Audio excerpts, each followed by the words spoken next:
এই দৃশ্য পূর্বে ধারণ করা ফেনী সদর উপজেলার ধর্মপুর গ্রামের জান্নাত অ্যাগ্রো নামের সম্ভাবনাময় একটি খামারের।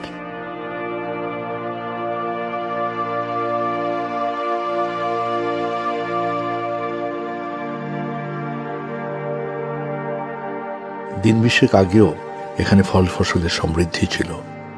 21 আগস্টে বন্যার আকস্মাত তোড়ে তলিয়ে নিয়ে গেছে সব কিছু। এখন বিধ্বস্ত চারদিক।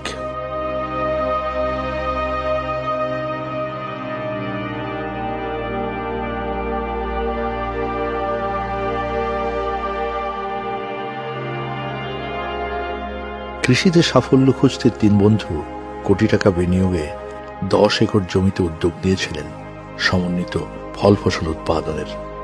গাছগুলো ফলে ভরে ভরে উঠেছিল। বন্যায় সব হারিয়ে এখন সর্বশান্ত।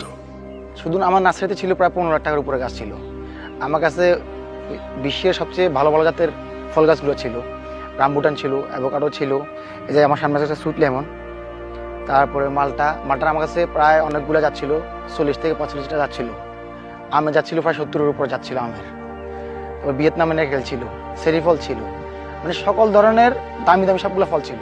আমার কাছে 12 মাসে কাঁঠাল ছিল প্রায় 1000-এর উপরে। সবগুলো কাঁঠাল নষ্ট হয়ে গেছে, মানে আমার পুরো নার্সারিটা একদম সব শেষ হয়ে গেছে।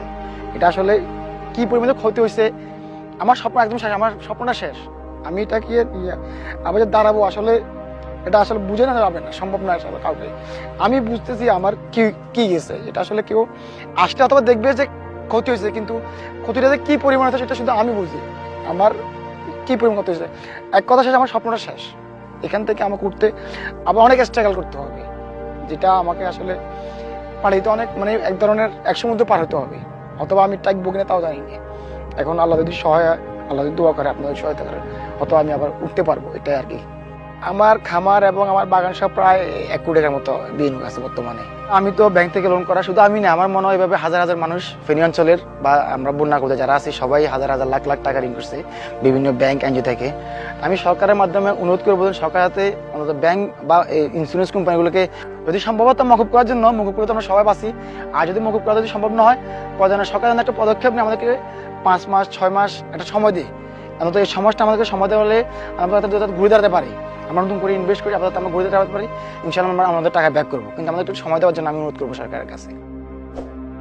এখানে লাখ টাকার ফল ছিল স্বপ্নের জীবিকা। এখন সামনের দিনগুলো হয়ে উঠেছে অনিশ্চিত। এগুলা আপনার প্রায় 2 বছরের গাছ, এই গাছগুলোতে ফল ছিল, সবগুলো গাছে আপনার ফল ছিল।